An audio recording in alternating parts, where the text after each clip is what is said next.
It's time to pick this week's Glen Fuels Hurler of the Week, Ed. Who are we going for this week, or who's on the shortlist first of all? Yeah, well, we'll start with the relegation final.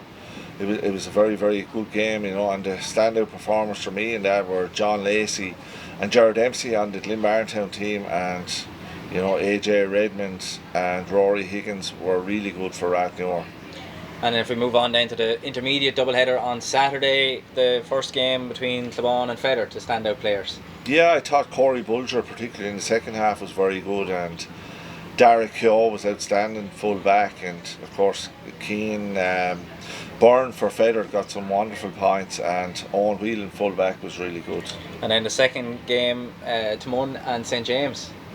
Yeah, Cahill Doyle, Ian Carty, and then you had Robbie Byrne and Shane Murphy on the St James's team. And the two senior semi-finals then, the first one, St Martin's and Nevena. Yeah, I thought Joe O'Connor done really well for St Martin's, and on the Nevena team, Keane Malloy and Cahill Dunbar. And then the final game that was covered at the weekend was Oilgate and St Anne's. Yeah, big win for Oilgate, and Mark Furlong really good for St Anne's, with Seamus Casey and Podge Thorne were outstanding for Oilgate, along with many others. So from that short list then, Ed, who is going to be this week's Glen Fuels Player of the Week? Yeah, the Glen Fuels Player of the Week for the first time comes from the intermediate grade.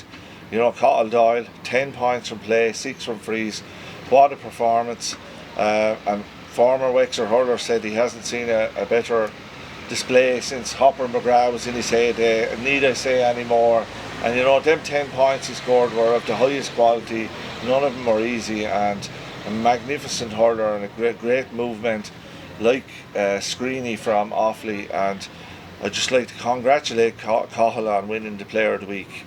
So well done to Cahill Doyle, 16 points the weekend, 10 from play, 6 from frees.